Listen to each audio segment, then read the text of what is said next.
Declaração de líder.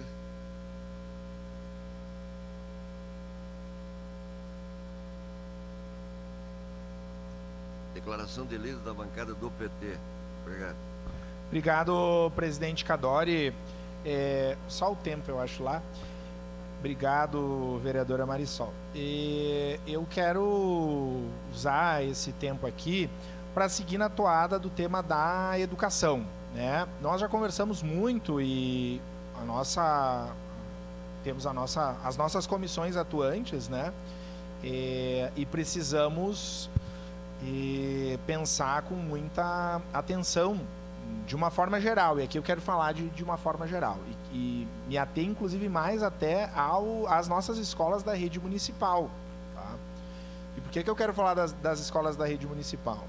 Nós seguimos, já me manifestei sobre isso em diversas oportunidades, de que nós seguimos com um número elevadíssimo de horas extras. Eu estive a semana passada em Curitiba com a vice-prefeita, tratando lá sobre o tema de hortas urbanas, de segurança alimentar, em face de ser presidente da nossa frente parlamentar em defesa da segurança alimentar. E conversava com a vice-prefeita sobre isso, presidente Cadori. Um cálculo rápido aqui, para nós pensarmos, na nossa rede municipal. Vereadora Rose, que é professora, me ajude também, só para a gente pensar. Na rede municipal, nós temos mais ou menos 83...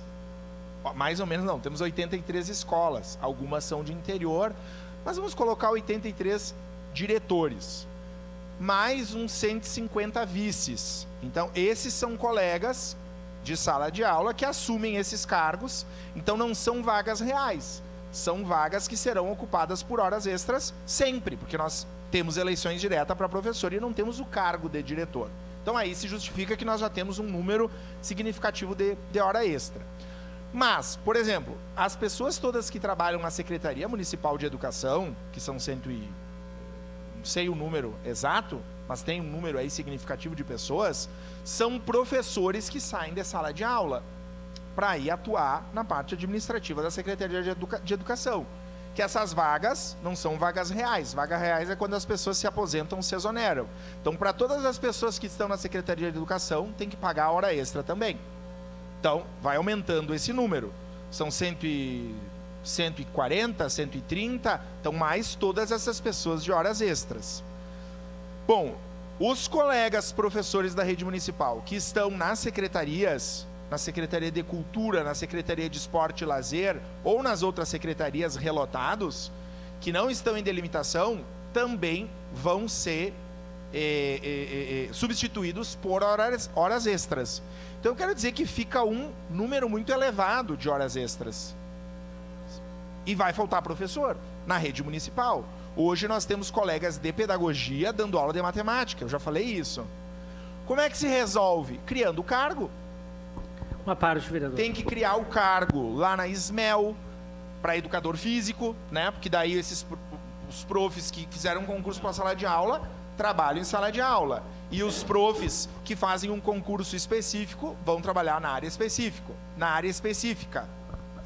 Além disso, na Secretaria de Cultura, por exemplo, que se faça concurso para as áreas específicas, para museologia, arquivologia, história, etc, etc.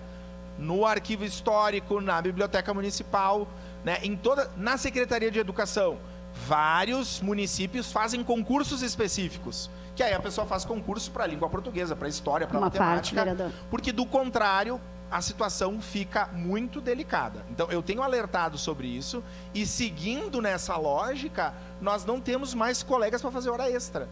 Então é uma situação difícil, complicada, mas que requer decisão política, né? Ou nós vamos seguir sempre estourando hora extra e tendo falta de professores, inclusive, já que não pode se nomear pela justificativa de que não são vagas reais. E por fim, na questão da educação infantil é isso, nós não podemos esperar que a greve chegue, porque se isso acontecer, nós vamos ter pais e mães sem o atendimento dessas crianças, nós vamos seguir tendo os profs da educação infantil, que são os que dedicam um cuidado, né? É educar e cuidar. Quando eu falo de cuidar, é isso, na creche tem que fazer a higiene, tem que cuidar dessa criança. Então nós não podemos esperar que essa greve chegue para que se tomem decisões que envolvam a valorização mínima desses profissionais. Sua parte, vereador Rafael. Vereador, que bom ouvir a sua fala. Na época da gestão do prefeito Alceu, nós tivemos esse plenário superlotado, onde o sindicato, o Sindicerve, fez uma reunião com todos os vereadores pedindo aprovação do projeto para a retirada das horas extras. Porque tinha professores que estavam lá com quase 100 anos de idade, só com hora extra, e aí tinha concurso em aberto, os estudantes com toda a vontade de dar aula, os professores, novos formados, e aí não eram chamados. A senhora sabe disso, vereadora Rose. E aí, o que aconteceu, vereador? Nós aprovamos aqui de boa fé, na outra semana tinha material por toda a cidade dizendo que os vereadores eram contrários à educação. Então a gente tem que ter cuidado, vereador, principalmente o senhor da base, do PT, presidente do Sindicerve, porque daqui a pouco a gente pode estar fazendo uma fala que eles vão dizer que nós estamos querendo cortar hora extra. Porque muitos professores pagam para trabalhar, porque essas horas extras não compensam, porque eles têm que pagar imposto de renda, eles têm que pagar tudo, não compensa nada. Então o que nós temos que fazer uma política? Na época foi o apontamento do Tribunal de Contas.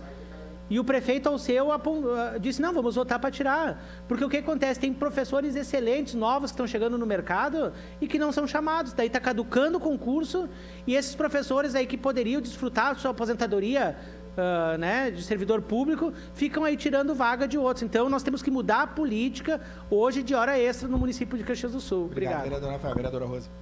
Não, é só para colocar essa questão. Acho que primeiro da educação infantil, já se vem há tempo, eu fiz pela comissão aqui, nós fizemos um debate ainda no início desse ano, e é bem séria a situação que está dos funcionários, das professoras da educação infantil. Bem difícil, a gente já vinha falando há tempo, e como o vereador Rafael disse, realmente começar uma greve é fácil, o fim é encerrar, mas é um instrumento de pressão depois de muito tempo, talvez, de tentativa de resolver o problema das escolas infantis que estão muito abandonadas. E essa questão das escolas do município, eu não sei dessa discussão aí, não lembro, não acompanhei, mas é o seguinte, se tem um concurso aberto, sempre se defendeu, eu sempre defendi a prioridade à convocação. Aliás, nem é hora extra para a professora, é a ampliação da jornada, porque a hora extra era 50%, então mudaram o nome para reduzir o salário. Mas nós sempre defendemos que uma professora em ampliação da jornada é ruim para todos os servidores do município, inclusive a questão do FAPES. Sempre se fez essa discussão, se tu convoca alguém e a pessoa é concursada, ela vai pagar FAPES, vai colaborar mais com o fundo e uma série de coisas. Nós sempre defendemos que a convocação de hora extra seja uma coisa bem extrema, que não é a nossa prioridade, Agora, não tem mais hora extra.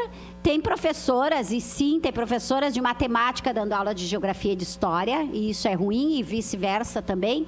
E só para concluir, nós achamos, se não tiver nos museus, agora vai ter abertura de museu, estava conversando com a secretária Cris, vai ter os museus nos finais de semana, ela precisa um monte de gente para trabalhar com isso. Poderia ter algum concurso específico nessa área de bacharel em História, por exemplo, em vez de ser licenciatura em História. Aí libera também professoras para sala de aula. Sobrecarga, daí falta professora, aí tu tem que chamar a hora extra, porque tu não pode convocar para aquela questão. É uma coisa bem específica e é ruim ter tanta hora extra, não é esse o nome, do que mais professoras convocar. É nesse sentido, vereadora Rosa, obrigado. O que eu dizia aqui era o seguinte, qual é a nossa defesa? De que a justificativa dessa ampliação de jornada é para dar conta de todas essas secretarias que são atendidas com professores, pessoas que fizeram concurso para dar aula. Eu defendo nomeação, que é o que nós precisamos, mas a justificativa da secretária é que não tem como nomear porque não são vagas reais. Então, para isso, tem que ter uma decisão política, que é criar cargo. Foi citado o exemplo da Secretaria de Cultura. Tem que criar cargo para para museólogo, tem que criar cargo para arquivologista, para que as pessoas toquem e trabalhem efetivamente nesses espaços, como nas outras secretarias que foram atendidas historicamente por professores. Então a gente só vai conseguir nomear se resolver esse problema. É uma questão de gestão que precisa ser tomada, né, sob pena de daqui a pouco nós não termos mais sequer professores para chamar para convocação de jornada. Era isso, obrigado, presidente.